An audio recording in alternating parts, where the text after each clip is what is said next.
je vous aide à découvrir cette église où vous venez d'entrer. Oh oui, car je ne comprends pas pourquoi ce nom de Saint-Médard pour cette église. N'était-il pas évêque dans le nord ou l'est de la France, vers le 5e siècle? Presque gagné. Mais voyons la suite.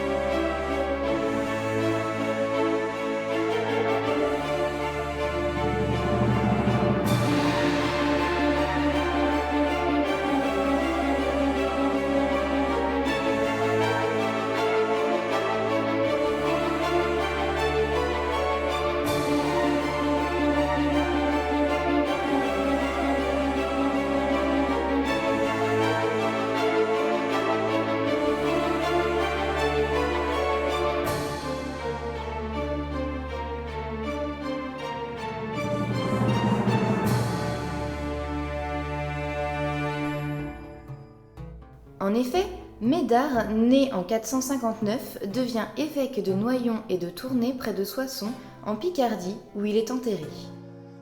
Il ne semble pas qu'il soit venu dans nos contrées, bien que de nombreuses églises ou villages portent son nom. Mais vous allez être déçus. Nous ne savons pas pertinemment pourquoi cette église a été dédiée à Saint Médard. Est-ce dû aux légendes autour de la pluie qui perdure aujourd'hui ?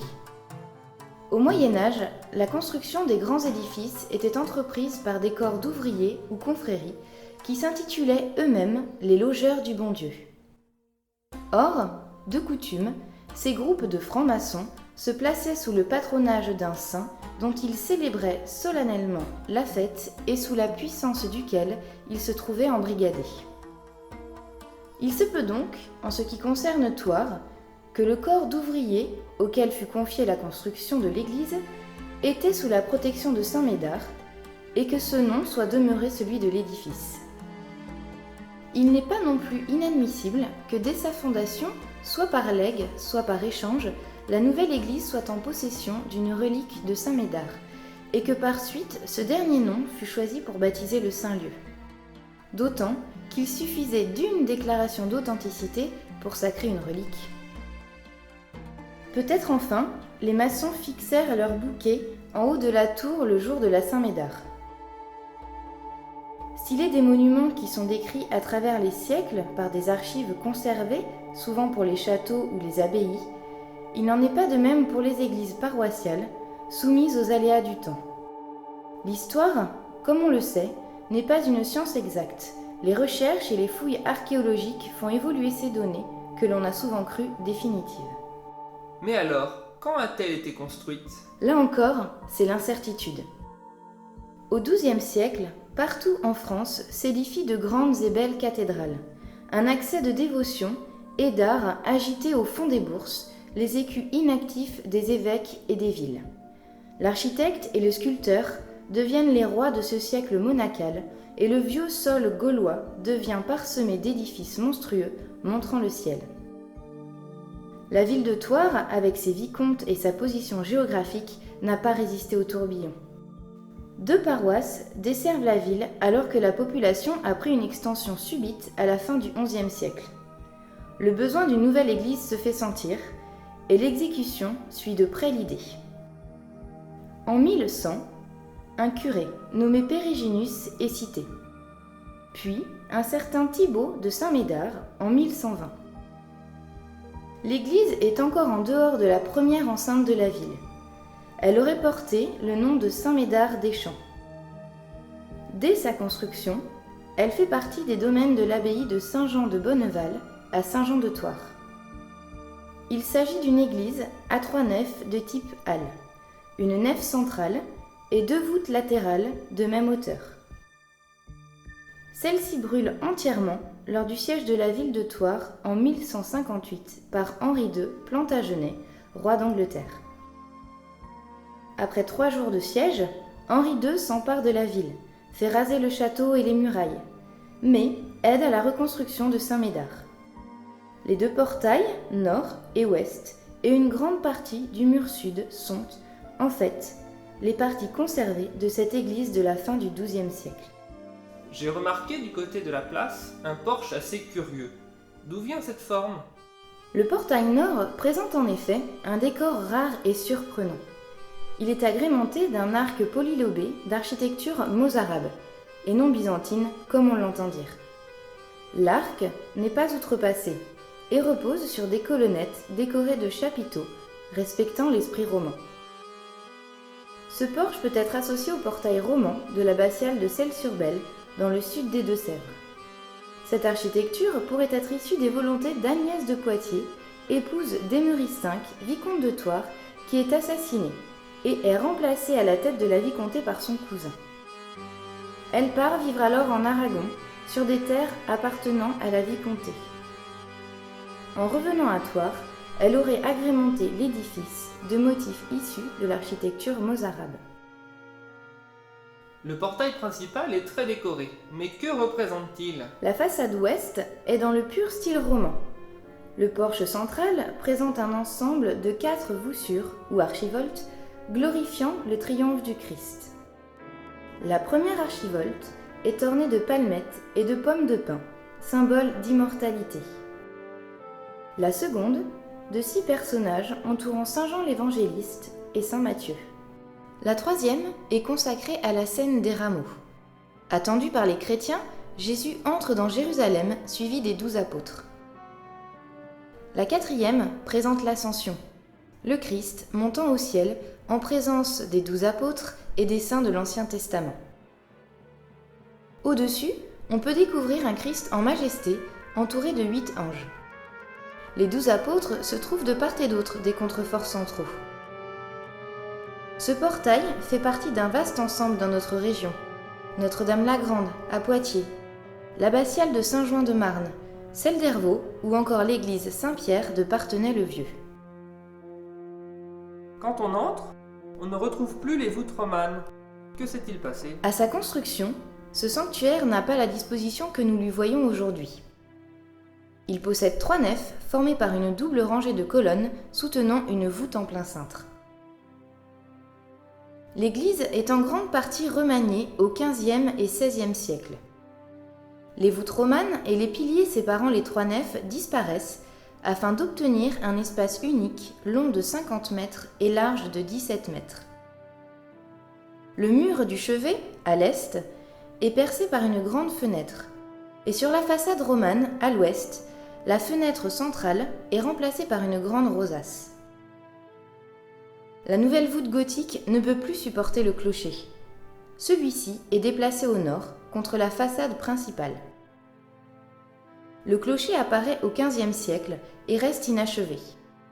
Il devait, dès le départ, être surmonté d'une flèche d'une vingtaine de mètres. Celle-ci n'a jamais été élevée. Un simple toit en bâtière va servir de couverture jusqu'au début du XXe siècle. Dans les années 1920, une toiture d'ardoise à 4 pans est finalement construite. Au nord, 2 chapelles apparaissent. La chapelle des Trois Maries, vers 1480, puis la chapelle Saint-Louis, est construite vers 1510 par Gabriel de Bourbon. Cette chapelle, de 16 mètres sur 10, est constituée de 2 travées couvertes de voûtes à liernes et tiercerons. Cet esprit se retrouve sur les voûtes de la chapelle du château, construite à la même époque.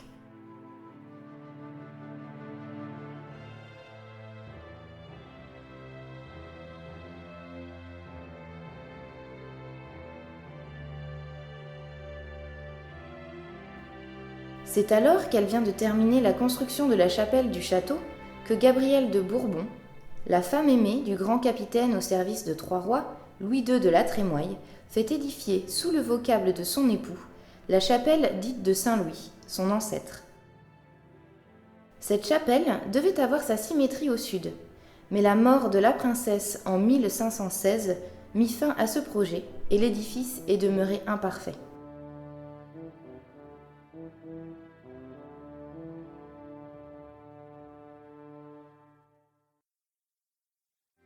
Elle dut souvent s'agenouiller dans le sanctuaire. Si ces murs ont recueilli le murmure de ses prières pour celui dont elle partagea la fortune et dont la vie guerroyante fut si souvent exposée, ils accueillirent aussi ses élans de joie et de reconnaissance pour les grandes et belles victoires dont il fut le héros. Saint-Aubin du Cormier, Fornoux et Agnadel. Ses dalles pourraient être encore humides des pleurs qu'elle y versa, quand elle perdit son fils, le prince de Talmont, tué à 22 ans sous les yeux de son père, à la bataille de Marignan.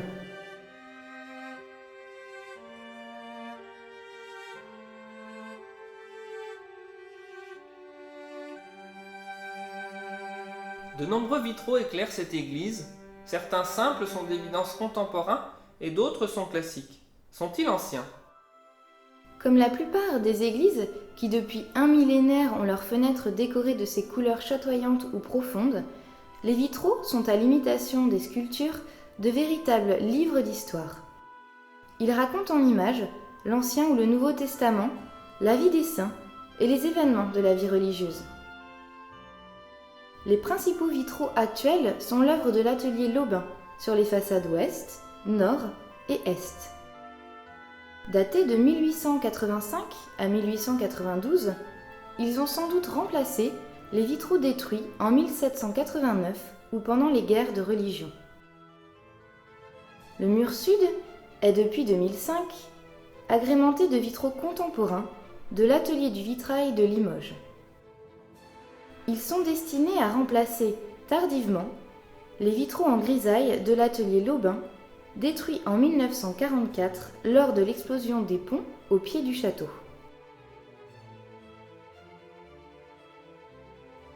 Ici, la Grande Verrière de Lorient représente un événement qui a eu lieu au début du VIe siècle, vers 538.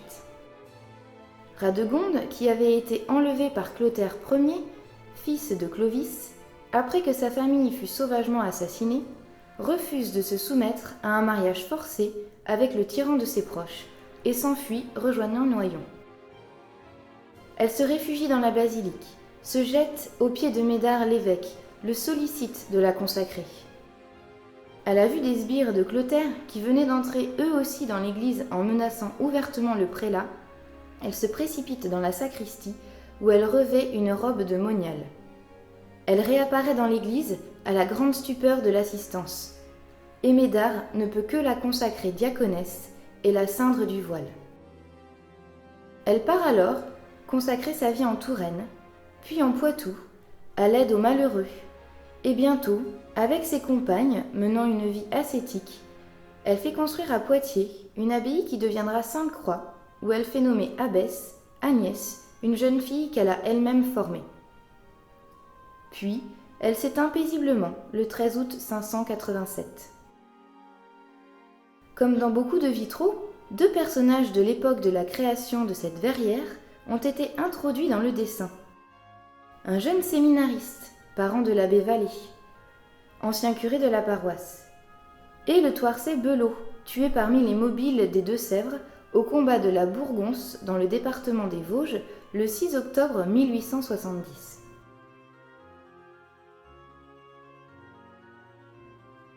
Les deux verrières de la chapelle que Gabriel a dédiée à son aïeul du côté des Bourbons-Montpensier, le Grand Saint-Louis, montrent deux images caractéristiques de la vie de Louis IX.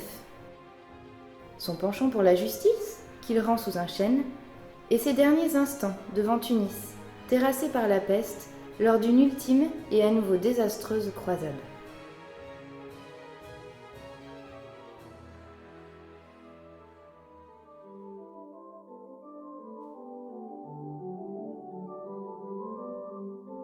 Le vitrail est une composition décorative qui tire son effet de la translucidité de son support. Ses origines remonteraient au premier temps de l'ère chrétienne. C'est à l'époque carolingienne que l'on associe le verre et le plomb pour construire ces fenêtres qui, dans l'art roman, seront de grandes dimensions et peu nombreuses pour éclairer des édifices sombres et peu élevés. Et les verrières les plus anciennes de Chartres, Le Mans et Poitiers font surtout usage de verres incolores ou bleus très clairs. Avec l'architecture gothique aux ouvertures nombreuses et de dimensions variées, cet aspect fonctionnel va laisser place à un aspect décoratif et spirituel. Formes et couleurs explosent les roses des façades et les lancettes du chœur. En plus des verres colorés, la peinture sur verre, selon le procédé de la grisaille, voit le jour dès le XIIe siècle. Cet art monumental majeur s'est développé tout au long du Moyen-Âge et de la Renaissance. La France du XVIIe siècle, avec l'architecture classique, verra à la première une régression de l'art du vitrail, au profit de vitres blanches, quelquefois accompagnées de bordures au jaune d'argent ou à l'émail. Le vitrail entre alors en sommeil et les procédés sont oubliés ou perdus. Les premières années du XIXe siècle voient remonter le goût pour le vitrail. Les procédés sont redécouverts et développés. Les années 1900, avec l'Art nouveau, confortent cette renaissance. Puis le mouvement art sacré prend la relève et de nombreux édifices sont ornés de vitraux qui témoignent des liens entre les peintres et les maîtres verriers.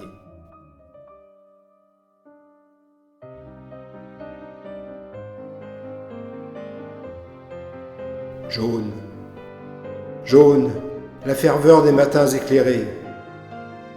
Rouge, la colère qui perce les entrailles. Bleu, les admirations, les envies, les idées. Blanc, le sommeil docile de nos nuits de sérail. Noir, la rancœur, la peur, la lâcheté, les gloires repenties et les méchancetés. Vert, l'espoir qui nourrit le présent. Violet, les étreintes enivrées des amants. En gris, le désespoir, le vide, la folie. En mauve, la croyance, la pensée, l'énergie. En rouge, en jaune, en noir, en vert, en bleu, en gris. J'ai vu des arcs-en-ciel dérouler l'éventail de toutes les couleurs qui composent la vie, pour former devant moi l'incroyable vitrail qui filtre jour à jour les couleurs de l'ennui.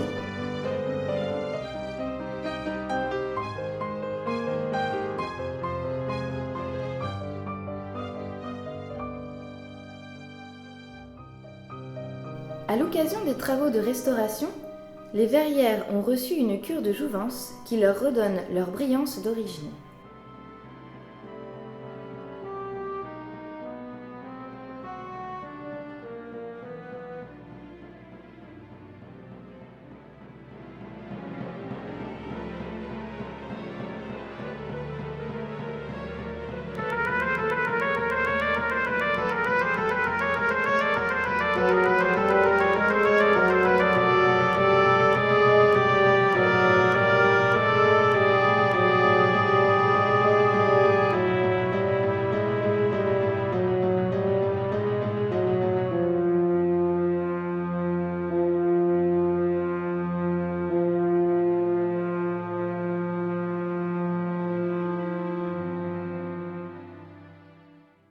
Vous parlez de restauration. J'ai remarqué sur le portail principal une signature de l'architecte Davio en 1870. Et par ailleurs, j'ai remarqué des parties récemment restaurées, sauf la façade ouest. Cela dure depuis longtemps? Oui, c'est long, mais ce n'est rien par rapport à la durée de construction de l'église. Le XIXe siècle est une période de renouveau pour cette église.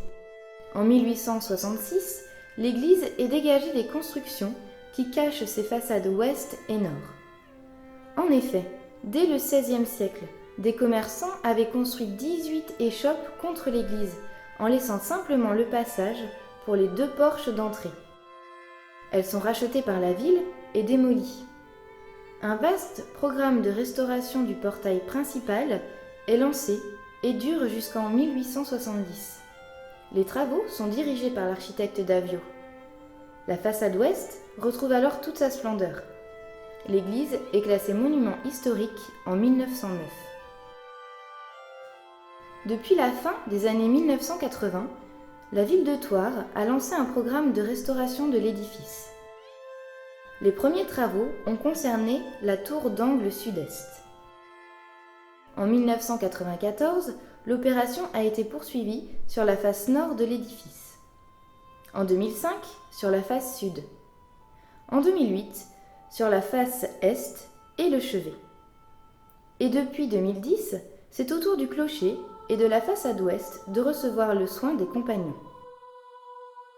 Ces restaurations ont été l'occasion d'expérimenter un procédé novateur dit de biominéralisation. Des bactéries ont été injectées dans les pierres de tuffeau nouvellement restaurées. Celles-ci produisent une matière, la calcite, qui protège la surface des pierres des intempéries et des pollutions urbaines, et donc évite le processus d'altération. Les dégradations constatées sont dues au principe de restauration utilisé au XIXe siècle, aujourd'hui contestable, notamment le choix de pierres dures en remplacement de pierres calcaires plus tendres. Ce duo incompatible a généré progressivement des décollements de pierres et une altération plus importante des parements en tuffeau, qui est une pierre tendre. De plus, le monument subit la pollution latente présente dans les sols qui l'environnent, due au sel utilisé par les boutiques alimentaires accolées à l'église et détruites au XIXe siècle. Ces sels remontent par capillarité dans les pierres et la font éclater en surface. A-t-on une idée de la fin des travaux de cette façade ouest? Si les finances le permettent, sans doute dans environ 8 ans. Plusieurs phases sont prévues. Celle en cours, qui concerne les faces ouest et sud du clocher, viendra ensuite le grand pignon jusqu'aux fenêtres. Enfin, les deux autres faces du clocher et l'ensemble sculpté du portail pour lequel l'étude n'est pas encore terminée. Merci de cette visite, j'y ai pris beaucoup de plaisir. Plaisir que j'ai partagé.